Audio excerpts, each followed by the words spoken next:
Hello, everybody. Welcome to another Planet FPL clash of the correspondents and the first of two C.O.T.Cs during the international break. I'm delighted to be joined by two of our correspondents who will be going head to head on Super Sunday when the Premier League resumes. Firstly, let me introduce you to the always excited Andy Martin, our Leeds United correspondent. How are you, Andy? I'm okay, James. Always excited. But yeah, as soon as I started talking, I could see you grinning like a Cheshire cat, mate. I just love being on there chatting. Yeah. I'm good though. Thanks, James. Good Cheers. man. And let me introduce you, although I think his Zoom may have just frozen, to Liverpool correspondent Dan Lord. I think his Zoom has just frozen at that point in time. Right, we'll leave Dan for a moment. We'll welcome him back in a second, Andy. No worries. First thoughts on, and I should clarify, we are recording this around about 7 p.m. UK time on deadline day, but we think the business for Leeds and Liverpool is done. But you've got a new one in the door, definitely, Andy, and that is Manchester United's Daniel James. What's going on there? Well, ex-Leeds United, isn't it, Daniel James? Has he been with you before? No. He was he held up a shirt on deadline day and it didn't go through. Oh, is that true? It's like 2 years ago. So he's like Swansea didn't pick up the phone and he was there at Elland Road ready to sign. It just didn't go through and he had to stay at Swansea and then went to Manchester United in the summer. Right. I wasn't aware of that at all. So there's probably always been a link. Was Bielsa in charge at the time then? Yeah, Bielsa was in charge. Yeah, he was. Yeah. So it's someone that obviously Bielsa likes. I think he's looked at his attributes and thought pacey winger, someone that he could mould and coach. Like I think he's got good key attributes to develop. So I'm excited. I think he'll need time with Bielsa, but under his coaching, I think maybe come end of the year, he could be a quality option for us. So, but give it time to intake a day. Would there be any issues with the fact that he's coming from United? Because I think most of us have seen the video from the away end at Old Trafford in game week 1 with the Leeds fans chanting, "You're too shit to play for Leeds." Yeah. Is there going to be any issue there? I mean, that's the thing that's why the chant was like that, because he was signing for us and then chose Manchester United effectively the next window. It'll all be forgotten, won't it? Yeah, it will be. I mean, it's a friendly bit of stick, but it's fine. He's not like a main guy for Manchester United, really. He's just a squad player. So he's had uses in certain games, and I think he's actually played all 3 times against yourselves, ironically, since you were promoted. He's got his uses, but I mean, with what they've done in terms of attacking talent, you can't see him getting a proper look in there. I mean, it makes sense for United to sell, doesn't it? Yeah, it definitely makes sense. And for someone like Daniel James, I think it's good for him to get the game time. You don't want to be hanging around Manchester United playing League Cup ties or the odd appearance. You want game time. And I think he'll get that eventually at Leeds. But I was going to say, you kind of preempted the next question. What sort of game time do we think we're looking at? I'm going to guess you don't think he'll go straight in. No, I mean, it's the same with Bielsa signing. I think he'll need a few weeks to get up to speed and how Bielsa's methods deal with that. And then you'll see some sub appearances on the right and stuff. And then maybe, I think after maybe 5-6 weeks, you might see him as a first teamer on the right wing. Okay. Dan's back. Hello, Dan. Let me introduce you to our Liverpool correspondent, Dan Lord. How are you, Dan? Yeah, you're right. I'm going to have a nightmare today, aren't I? No, you'll be fine, mate. Dan's in rented accommodation at the moment, and he's some archaic Wi-Fi conditions, I think, by the sounds of it. But delighted to have you with us, Dan. I'm in a dungeon. Well, has Liverpool's transfer business been conducted in one as well? Because I think that there seems, and as I said while he was away, we are recording this before the window shuts, but it looks like Liverpool are not going to be doing any more business, certainly in terms of incomings anyway. What's your feeling on that? Is that disappointment? Because I think when you look online, that's what it feels like from Reds fans.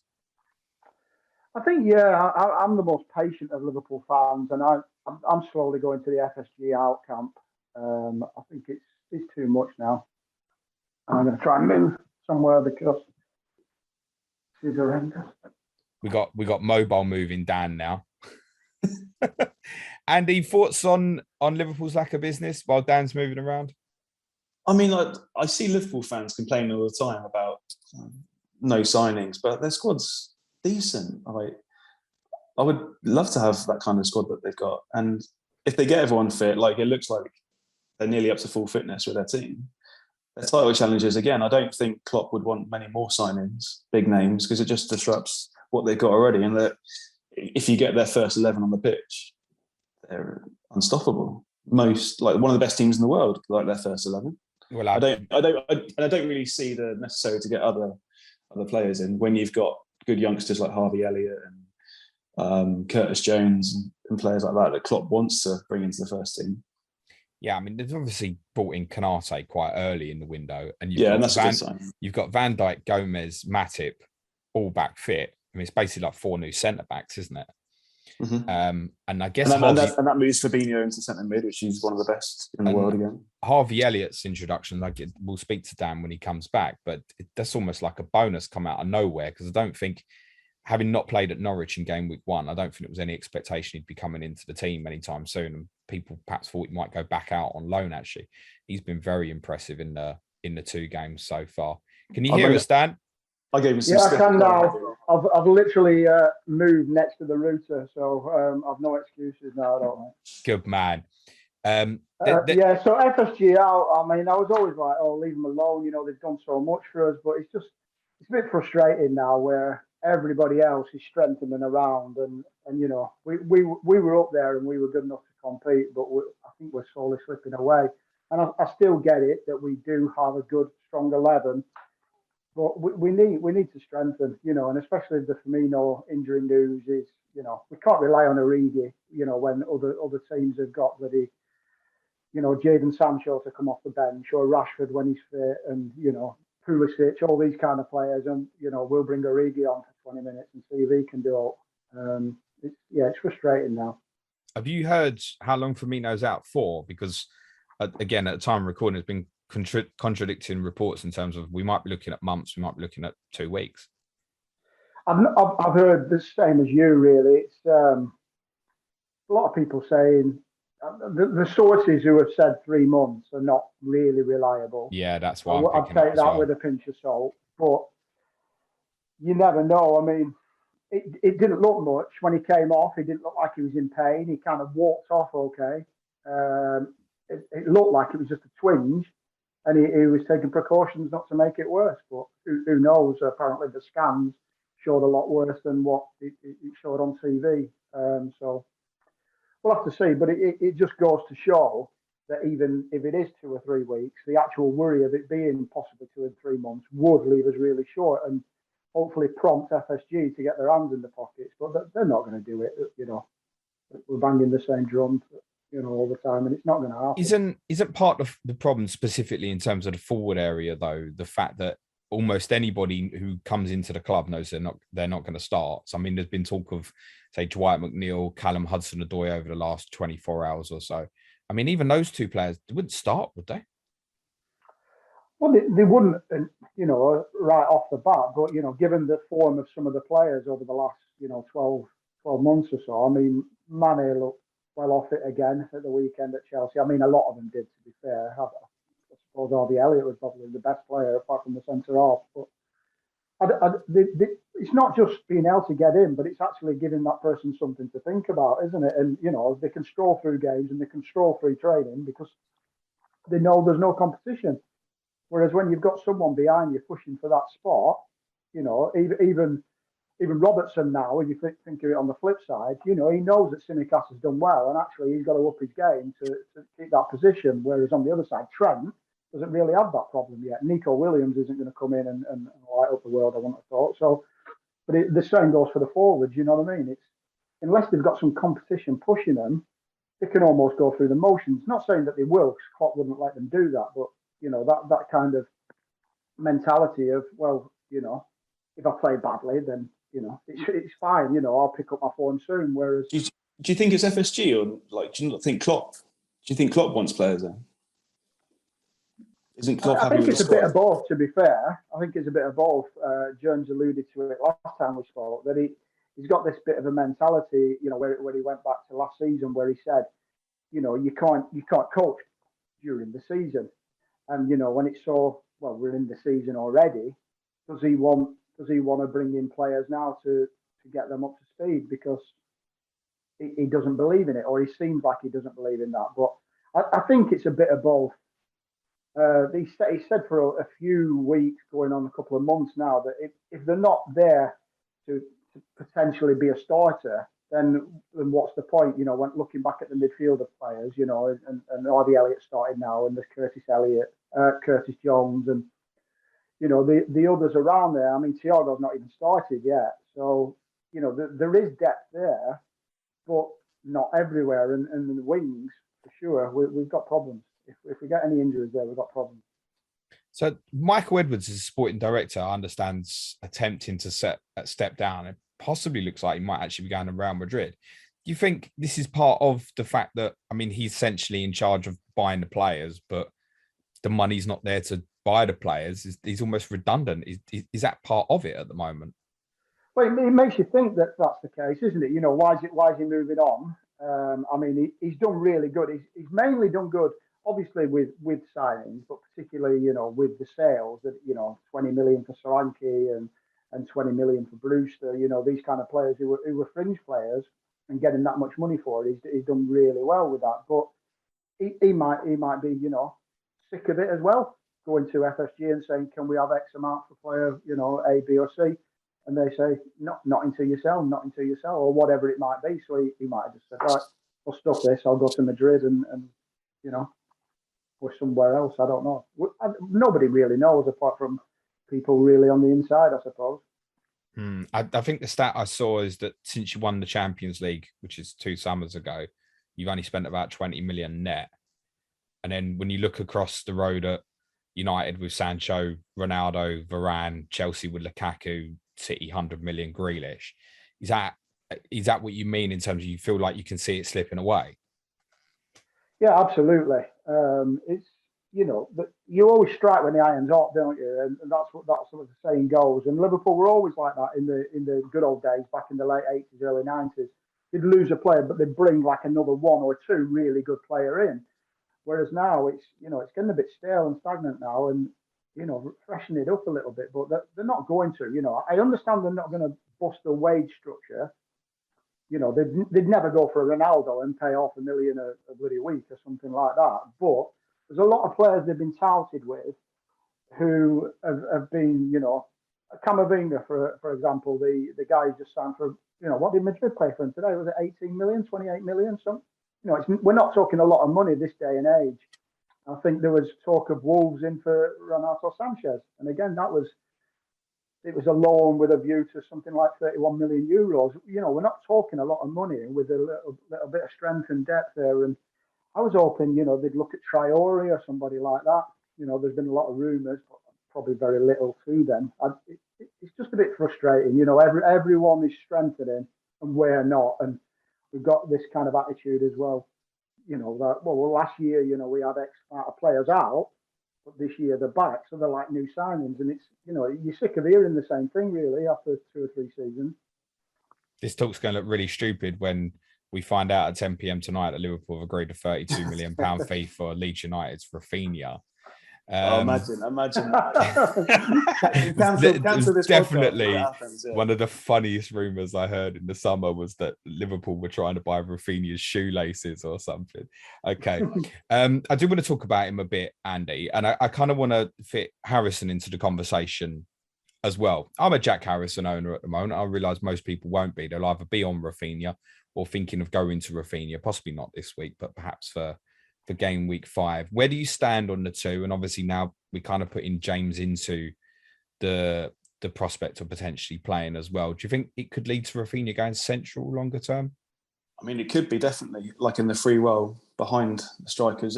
He can play right, left, or centrally. I think he's good enough to do that. I don't think he's started particularly well this season. There's a few misplaced passes. He's perhaps trying too hard, I think, in a couple of games where he's trying too much when he should have maybe kept it a bit more simpler. But, I mean, for me, he's not going at all.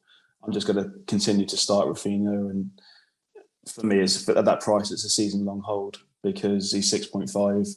You don't know when the hauls are going to come. I mean, he could return it against Liverpool. And then the good run comes. I also own Ayling. I haven't started him yet. He's been on the bench. But again, 4.5 is decent. And then that's when you look at this run and you think, yeah, Harrison does stand. And now he's gone to 5.9.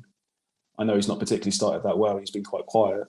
But 5.9 for someone like Harrison with these fixtures, he could be explosive. So I'm really quite strong on the treble up from game week 5. Where are you thinking of going then for the third? Harrison is. You're thinking of getting him in, yeah? Yeah. It could even be ahead of this game as well, and probably bench him. I've got Ings. I looked at it just before we came on, actually. I've got Ings at the moment, so I could go Ings to Ronaldo and then Son down to Harrison, which is an option. All right, terrific. I mean, yeah. Losing selling Son, Sonny, I'm not thrilled, mate. I mean, losing Son. I'll take his returns. I've had him since game week 1. I'll take his returns. I don't think he's been that explosive. I mean, it's been lucky to get 23 points from him. I think from Sonny always outperforms his XG. Yeah, back in your box. Yeah, that's true. Do you think there's any reason why Harrison and Raphinha have had a slow start? Or have you just had a slow start overall? Well, I guess you're probably disappointed to have 2 points on the board at the moment. I am, and I'm not particularly. Like, we could have lost all 3. I mean, Everton had some great chances. Should have won Everton. Yeah, that Calvert-Lewin had some clear-cut chances. Meslier was in good form that day, and to get a draw from that was decent. And then to get a late draw against Burnley, it's quite a fair game, and they roughed us up and stuff. And it's just not working. It's not particularly working. I mean, Dan's talking about strength in depth. Did you see our bench on Sunday? I mean, Liverpool got nothing to worry about compared to us. So we had a bench of kids. Honestly, it was like crazy when you think of our depth. I mean, we lost Click and Firpo to COVID, and you got players on there like Gelhard and.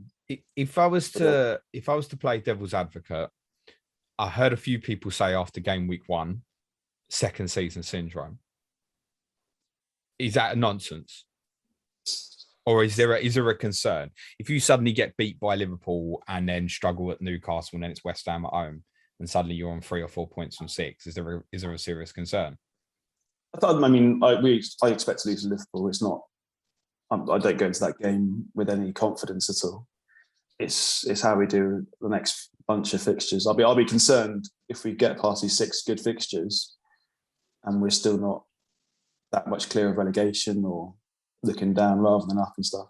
I just think, again, perhaps it's getting up to speed with us and making things clear. Because on Sunday, Phillips is just getting overrun because he was the only midfielder playing. We played. I mean, Dallas needs to go back in central midfield because he's got the legs and he can protect Phillips. And he was kind of wasted on the left, really, I thought. But we know this happens though, where you're playing against a team who's going to play 2 up front, and you like to go with a back 3. So I'm looking at the games coming up, and I'm thinking, right, Liverpool, it's 1 through the middle in Firmino or Jota or Salah, depending on fitness. So you go back to a back 4, presumably. But then I look at Newcastle in 5, and think with Wilson and St. Maximin both fit, it's back 3 again, isn't it? Mm-hmm. Yeah, and I would want a back 3 if not involving Cooper at all. Because he's a liability. Perhaps, possibly fair. Yeah, I just don't think he's up to this level. He makes too many mistakes. He dives in quite rashly. I mean, he puts his body on the line and his heart's in his sleeve, and I love him for that. But he's just a bit off. What would you want to see if it's a back 4?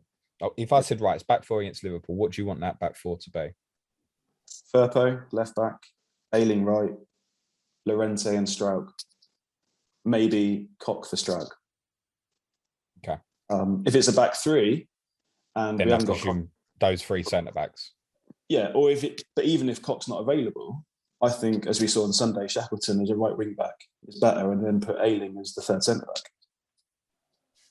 Is he someone's going to break through this year, Shackleton?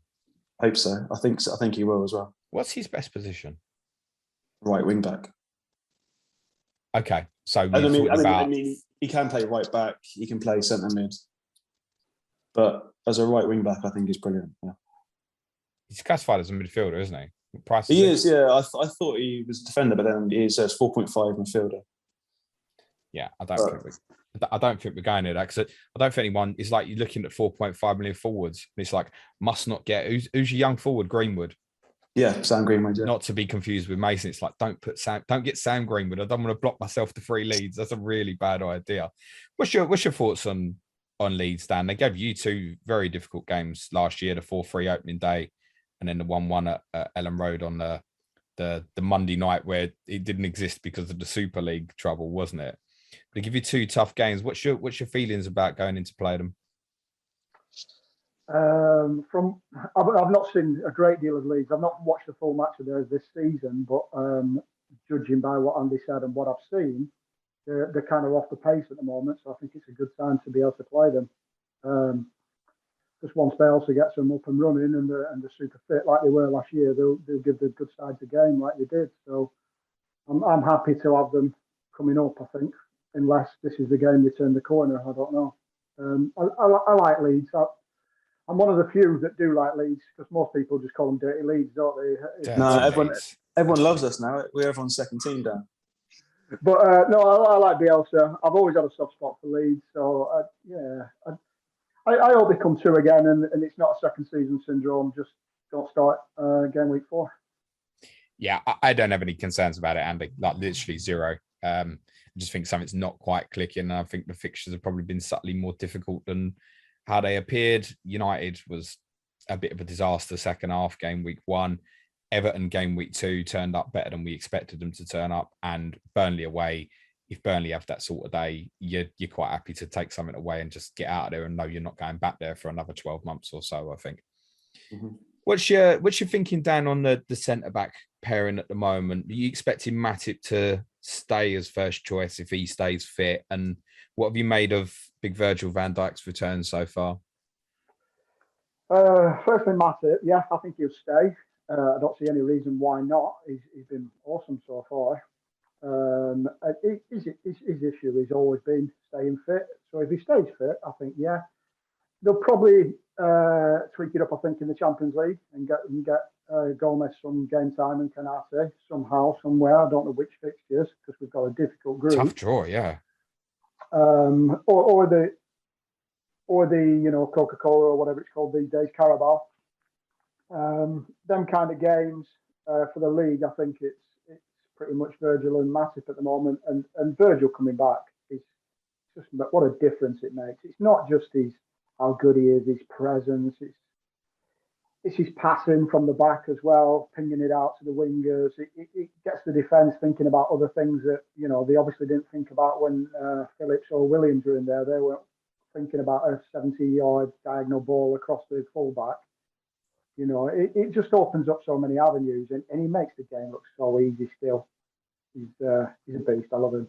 It was noticeable on Saturday against Chelsea, the volume of noise every time Van Dijk got the ball off of Lukaku. Now I realise that a part of that's probably that Lukaku's former United player as well, so probably even more reason. But it felt like a real uplifting for him personally as well within the crowd. Okay, Van Dijk's still dealing with the big player. It's like he's never been away. There was nothing awkward about his performance individually that I could see on Saturday. He just looked like the same player to me. Yeah, absolutely.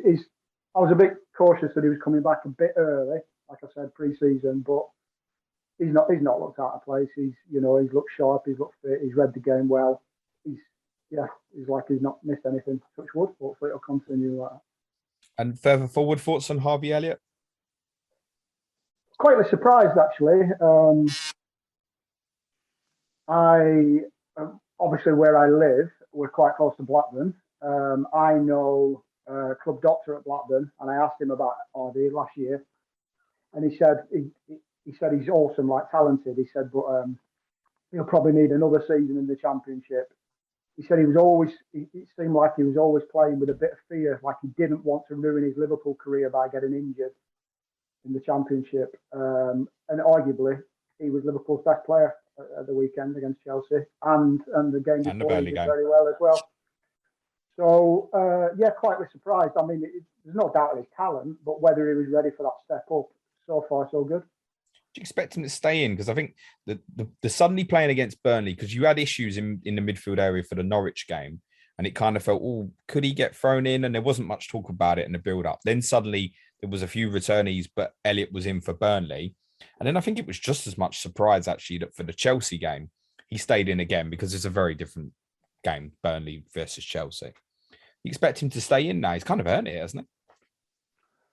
Well, you would have thought so, but there were times last year that Curtis Jones did very, very well and was arguably one of the best players on the pitch. And then as soon as the big boys came back, your Thiagos, Henderson, Fabinho, Keita, he was back out again. So I think Klopp will use him sensibly. I don't think he'll flog him. And it wouldn't surprise me at all that he comes out against Leeds and someone else goes in there. I don't think he's an option FPL wise. I think he'll be. No, I don't. 10 starts or something like that, maybe. Who knows?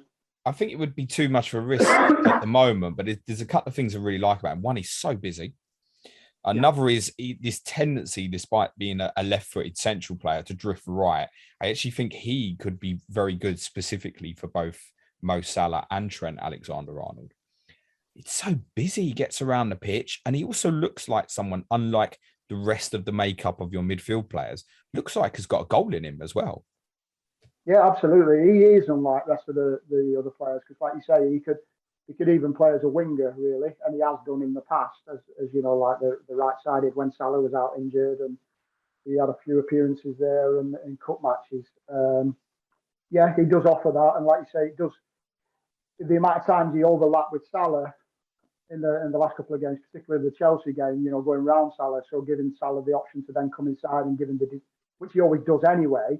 But then it's always redundant is that play, so it has been since Trent kind of dropped off his form, and last year he used to do the going past Salah on the wing and getting to the byline, but that's kind of died a death a little bit, and he's coming inside a lot more, which people have picked up on. I've seen on Twitter, and it is the case, a bit Kyle Walker-esque.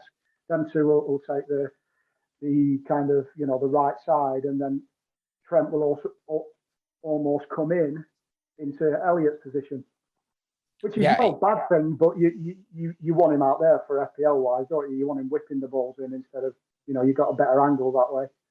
True, but then look at the assist versus Mane, and it also potentially puts him into greater shooting positions as well. So I think that there's pros and cons of it. I think there was when you had the real kind of problem period, end of winter, early spring, it felt like the distances between Trent and Salah became quite predictable. They were too large. We know Trent, if he can find Salah over the top or play the diagonal, with his two favourite passes. It felt like that one on the right-hand side, it wasn't on because people could see it coming. And Elliot drifting into that area is making people, what's this kid doing here? And it brings indecisiveness into people. And I think it's, however they play that, it gives actually a Liverpool a slight variety to what we often see with the three in midfield. I know you've spoken in the past and actually said kind of Henderson playing the right of the three is generally good for the two players as well. But obviously he played to the left of the three to accommodate that. So I think there is a real keenness to try and keep Elliot in at the moment. Yeah, I think he's already said he's not going out on loan. He's a squad player this year. He's going to get his chance, and so far he's taken it. I just don't think he'll last long, even though it's working well. I don't think he's going to flog him. I think he'll use him sparingly and in and out, and like I say, it wouldn't surprise me if next week somebody else comes in and he's out for 3 or 4 games, and then just sub appearances, even though he's done really well. Noted. Like you say, it's a different option. I think it's a different option, and a good option to have to mix it up a bit. I mean, from everything I'd heard from Blackburn, it sounds like you're far more in the know than I was. I thought he was a player that play higher up, and I think that is interesting to think. If we go back to what we said at the start about not bringing in forward players, but suddenly if you're looking at if Firmino's part of the first choice front three and fit, and you've got Jota and Elliot as part of the supporting two, if you had a bit of a crisis, suddenly it doesn't sound quite so bad. Then you're looking at Origi if you're desperate for a goal late on and stuff. Yeah, I mean, you'd like to think so, and Ox as well. You would have thought was more suited to that right-sided, but Klopp's wanting him to be more central. Naby's more central. So I think is as well with Elliot, the intensity of him. He wants to go and win the ball back as quickly as possible. And I thought Chamberlain kind of missed his chance against Norwich. Really, it felt like it could be a fresh start for him, and he didn't really pick up the game as far as I was concerned. I think that's why Harvey got his second start, because he was, pestering, and that's what Klopp likes. He likes that high press, and maybe them young legs, enthusiastic, getting back in there is why he kept him in again against Chelsea. The Chelsea game's a bit of a. It'd have suited us better probably to play against 11 than 10. You don't want to play a 10-men Chelsea side, really, do you? Who are holding out for a draw. They're too good defensively. You want them to open up a little bit and come at you to leave spaces, and they obviously weren't going to do that. So, but Elliot did do well. He was impressive again. Was that just briefly on that, the game on Saturday, was that disappointing the way it ended? Because the way you started the second half, it felt like it reminded me of why I was used to saying the title winning year that you'll get teams somehow, whether it's going to be intricate, whether it's going to be throwing the thing in the box, shots from distance, always find a way. And that opening 15 minutes of the second half felt like an inevitability. As good as Chelsea were looking, eventually there's no way with that tempo they're going to be able to hold on. But then they kind of did manage to slow the game down and frustrate. That must have caused a bit of concern for you, Yeah, it almost reminded me of 3 or 4 years ago, where that was our real big problem, was breaking teams down who defended, and we've got around that, with a bit of guile and stuff. And I think that's one of the reasons Thiago was brought in, that little bit of cuteness. And Elliot has that to a certain extent, and Shaqiri had it, but he didn't have the legs or the quality to keep going. But I think so, that it was just. It did remind me of a few years ago, and I was thinking, oh, here we go again. Do we need some creativity, some extra? Andy, is this a good fixture or a bad fixture for you coming up? I think we know it's a difficult fixture, but I think you know where I'm going with the question now. No, exactly right. I think it's a good fixture because it's a free hit, isn't it, basically? We're not expecting to do anything. Leeds fans aren't expecting to get anything from it. So if we do, it's going to galvanise the whole squad, and it's going to be going into those nice fixtures off the back of a result against Liverpool. Buzzing, really. But I can't see it. But it's a good fixture because what will be. If we lose 4-0, okay, dust it off. On to the next. It won't be though, is it? Because I'm part thinking of captaining Salah in game week 4. As it stands, I've no intention of following the herd and smashing my team up to get Ronaldo for a game that he might not even start, in my opinion. So it leaves me with a few good options. And one is, don't overlook Salah against a side who can, as we saw again in game week 1, concede goals. Your records in home games against the big sides last year, the traditional big 6, was very good. But then this time last year, Leicester went and got 4 at Elland Road as well. So, and actually, Leicester should not have been getting 4 goals that night, as it turns out. But they got you a couple of times on the counter near the end. So, what would you say to that if I said, you know what, Andy? Yeah, I'm going Salah captain game week 4. I heard you talk about it yesterday, actually, and you got similar players to myself about Son and Salah, and there was one other as well, Greenwood maybe as a captain shout. But I don't mind Salah as a captain shout against Leeds. I think that the way we're playing, the way we're defending, we're giving chances away, and it's only thanks to Meslier against Everton, and it's just. And you look at the game against Manchester United, just easy to break down and easy to get shots away at us. So if Salah gets an opportunity to shoot on sight, he could cause damage. Yeah, so Salah's not a bad shot at all. I'm not going to captain Salah because I like to cheer on my captain, but it's not a bad shout at all. No, you can go with Salah easily. I don't know if. Do you think a lot of people will go Salah though? No, I think every man and his dog's going to be on Ronaldo, aren't they? Do you think so? Yeah.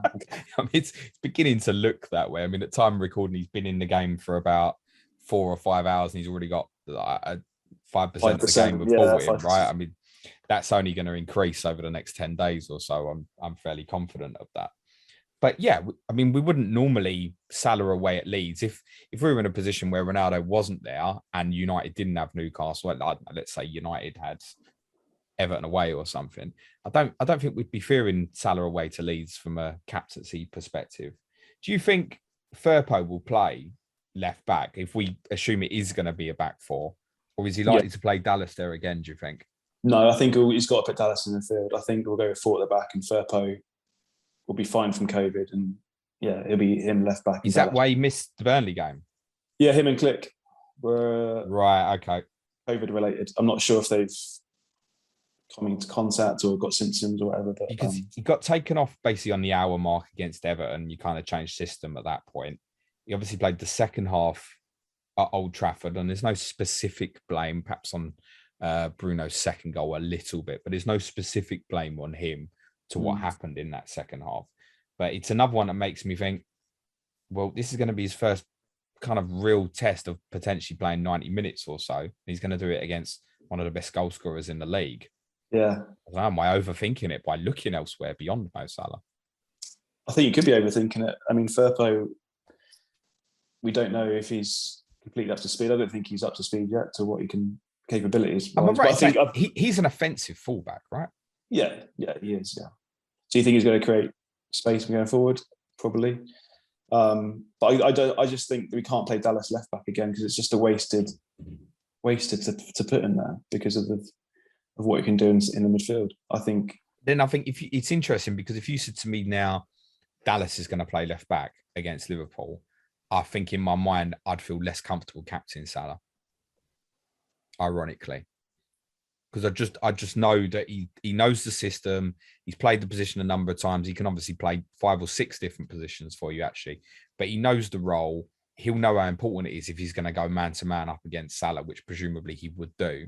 Yeah, he's got a responsibility. Whereas for Firpo as the new player, you lose a moment concentration. Exactly what happened when the two sides met at Elland Road. There was something in the centre circle where someone lost a bit of concentration with Mane, one ball over the top, and then couldn't chase him back round, and he scored. And if something like that happens, Salah will take advantage, I'm sure. So it could be the case where Firpo kind of starts the game and comes off because he looks flustered and he looks. Well, he's lasted an hour, but I gather against Everton, I watched the game. He was withdrawn so he could change the system, right?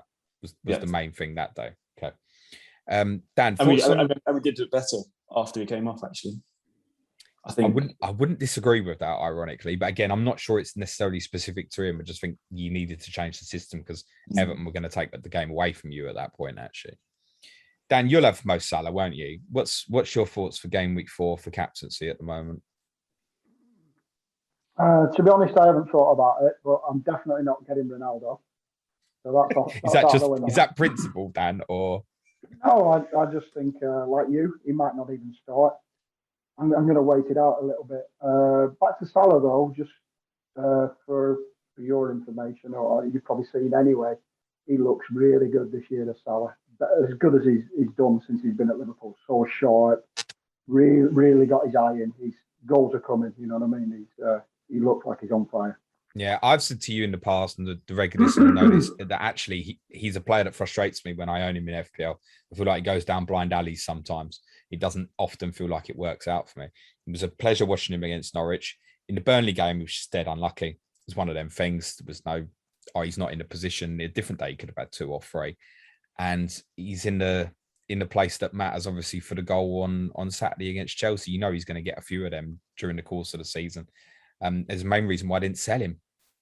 Was kind of thinking about it and going, well, you know, if Liverpool do well on Saturday, he's going to probably be involved. And I think it's the same at Leeds. Would you have any doubt about him starting, or was the fact that the game's a Sunday, does that help?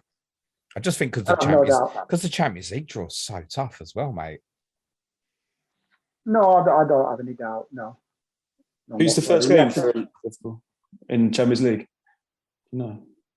He tested me as well there. I feel like it's Milan, maybe. Okay. But I might have that wrong. Yeah, I'm not 100% sure, to be honest. Whoever it is, it's not straightforward, and he's not going to go particularly resting players. I mean, Porto's is a team you've done very well against in Europe, but traditionally they're a side that are on the fringes always of qualifying for the last 16 or so. In fact, most of the beatings you've given them, Dan, I think have been in the knockout stage over the last few seasons or so. So it wouldn't be straightforward anyway. I don't think you'd be thinking, oh, well, dead rubber in the Champions League in a week. I've got to concentrate on Leeds. I don't think it's helpful to you that obviously you play Sunday and then Wednesday, but then the flip of that is you get a little bit of extra break for Salah to come back. He's going to play one of these games for Egypt, isn't he? Well, apparently so, but everything's a little bit up in the air, isn't it, at the moment? Yeah. There's no one really knows what's going on. I've seen a few pictures on Twitter of some of the Argentinian lads on a private jet, but other than that, there's nothing really going around. Obviously, the Brazilian lot, including Andy Raphinha, were pulled out. So I don't know really what's going to happen. And originally they'd said he was withdrawing him from the Egypt squad. That was the last I'd heard. Whether it had changed since, I don't know. Well, I think he was going to miss the game in Egypt, but he was going to go and play the away game somewhere because that was in the green zone. That was my understanding. So, I mean, in any case, with you not playing till the Sunday, it shouldn't be too much of an issue. Your first Champions League game is Milan at home, Dan, on Wednesday the 15th. Right, okay. I don't think he'll rest, no. It's too early in the season. Actually, people need to get up to speed, not take rest, not yet. And Jota, if Firmino is out for a sustained period, or even long enough to say 3 weeks or so, Leeds, Palace, and Brentford, for those on wildcard, he's got to go in, hasn't he? He's never left my side since I got him at the start. I didn't go the C.O.T.C route because I knew it was just a matter of time before he lost his place. Whereas with Jota, I knew he'd be in and around the places, and even if he doesn't start, he's getting 30 minutes, and he's got a real eye for a goal, hasn't he? We saw it against Chelsea. A couple of headers. He's only about 5'4", and he's up there all the time. He's probably a season-long hold for me at the moment for his price. Okay, that's really interesting. Yeah, I went down the C.O.T.C route, and my thoughts on it pre-season was I probably, because I was taking a chance with Greenwood, probably not going to bother with Jota, but I was aware the one thing that would cause me a problem was if Jota became a serious, consistent starter for Liverpool, then suddenly because that means I've got to binge C.O.T.C and work a way to get him in, which will be quite difficult for me. So I think, if you were wildcarding, I think he goes in at the moment, unless it was a Firmino's definitely fit, I think. Could you go for Jota over Salah, do you think, as an option? I think if you wanted to get Lukaku or Ronaldo, and that was the only place, you'd be a brave man to do so, because we know how consistent Salah is, but it is an option. I think probably price per points per price tag. He's probably going to be there or thereabouts with Salah, I would have thought, come the end of the season. Obviously, there's a massive difference in price, but I know a lot of people look at it that way. For me, Salah won't be going anywhere, and neither will Jota, really. But, a lot of people need to find that money if they want to put a Super Ronaldo in there. So. And Trent, Dan, I take it's the other one you've got. Yeah. Do you feel the same? Yeah, stay. Yeah, Trent would be nowhere near my thoughts in terms of an area to try and find money. But I think, Andy, you raise an interesting point. I think if we'd have gone into the season, there's been so much talk recently of Salah versus Bruno. You look at it, oh, wow, if I save 10 million by going Jota and Greenwood, you could then, in theory, force in a front line of Ronaldo, Lukaku, and possibly Kane. If you'd completely cut that off and have sort of Jota, Greenwood your highest mids, or another way of doing it would be perhaps keep Son as your highest mid, so you're at least a little bit closer, for example. I don't see many taking that route. My strategy really is to have one of the premium midfielders, one of the premium forwards he can move between if necessary. And I think obviously there's a lot of doubts about Fernandes at the moment. Therefore, I see Salah largely staying around for me, I think, for the foreseeable. I mean, he's almost definitely captain for me game week 5 and 6 with Palace at home, Brentford away, a couple of good fixtures. So I wouldn't see that. What I would say is interesting. If I do decide to move, I would need good news on Ricardo Pereira, which I'm not expecting. But if I did move C.O.T.C up to a 4.5, it was available to move that on. I think it would then give me a difficult choice game week 5. Because I think the plan in mind I've got at the moment, Andy, is Barnes to Raphinha. But that could very easily become Barnes to Jota, actually. Yeah. You've just got Harrison as Leeds. I've got Elland as well. Oh, you got Elland as well. Okay. Yeah, like you, I haven't played him yet. Depending on what my circumstances, I might have to play him in game week 4, which I can live with. But yeah, I want to play him the majority of sort of, I mean, your run 5 to 10, Newcastle, West Ham, Watford, Southampton, Wolves, Norwich is like a dream, mate. Yeah, I mean, even that though, I'm still thinking Ayling first sub. I mean, perhaps I might play him, but I just don't see us getting many clean sheets. I think he's a good option maybe as the first sub, Ayling, and he's cheap enough to do that. What do you think about Meslier as an option for those who might be stuck with Martinez at the moment? Meslier, need to sell it. Meslier is fine. I think even at 5 million, I think he's a great option. He gets the saves in, and kind of if you concede a couple, he's still going to get you 3 or 4 points, which is kind of what you want from a keeper, right? Because you don't want the 1 points, and I don't think he's very rarely going to get that 1 point because of the amount of saves in it. I'm just not sure I want the double with Ayling. Yeah, but are you going to play Ayling, though? Well, to be honest, my intention for a lot of these games coming up was yeah, because I'm quite aware that you'll concede in any game, but you're also very capable of keeping clean sheets in games that aren't necessarily expected as well, right? I mean, your 3 games against Man United, you conceded 6-0 and 5. It kind of sums it up, right? That you are capable on your day, but you're capable of having some bad days as well. Yeah, there will definitely be some clean sheets in that run, Andy. I'm certain of it. Perhaps. I mean, for me, my stance on it was get Ayling in for the season, but leave him as like the 12th man. You know he's going to start. Yeah, I mean, he is perfect for that role. And 4.5 million, just forget about it. First sub. If he needs to come in because you've got injuries, fine. If he doesn't come on, fine again. You just don't know again when he's going to haul or who's coming. So. And what have you got from Liverpool at the moment, Andy? I think I've got the same as you. So C.O.T.C, Trent, and Salah. So again, I can't go to Jota. Yeah, that's a pain. Without using C.O.T.C. So like, do I go Salah to Jota, and then get a premium forward in for Ings? That's another option. But then losing Salah is such a brave call, isn't it, to do that? Yeah, I've no intention of losing Salah anything before. I think it's something I might think about if I kind of decide I'm going Lukaku captaincy quite a bit, sort of 7 to 11, and there's actually a spell for Kane and Son possibly as well. If I look at that for a long period, I think, do you know what? Liverpool's best games over that period is Watford away, Brighton at home, Southampton at home, and there are alternatives. Brighton at home's not brilliant. Watford away, they look like they're going to be quite stingy on what I've seen of them so far. Southampton at home does look a great fixture, but that's not till 13. So I might have a second look before Liverpool play City in game week 7, and it might be I decide, I can live without it. I think the problem with that is once you come off it, it's so difficult to go back. Yeah, that's true. Like that with Trent. If you cut it off, Trent, no way. How are you going back? It's so difficult. I mean, I don't think there's any way you can lose Trent ever, unless he's injured. Is this one of your wild predictions, Andy? He's going to drop a -1 now, isn't he? Injured for the season. He's done it on purpose because he's playing you, Dan. I know. What do you like? Trent red card. Andy, shut it for God's sake, man. Andy, let's not have any more outlandish predictions from you, mate. And Dan, just briefly, have you got any Leeds players yourself? I started with Harrison. He's been disappointed, but he'll probably stay a bit longer. So I've got Harvey Elliott to get shut off as well. So. Yeah, Harrison's staying. It's one more week, and then I can see the gold, I think, Andy. The one beauty of him doing nothing so far is no one else is going to buy him unless he goes off against Liverpool. So he'll be my little differential, and he'll stay there. We haven't spoken about Bamford at all, Andy.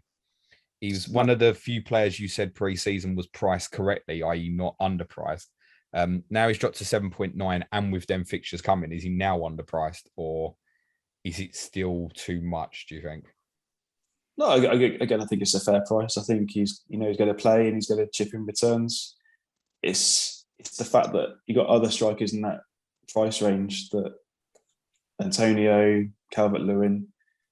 Do you want to make that change to Bamford with these fixtures? Well, I think it's come up again because I think a lot of people were thinking Ings a lot of people are thinking Ings up to Ronaldo at the moment and work other money.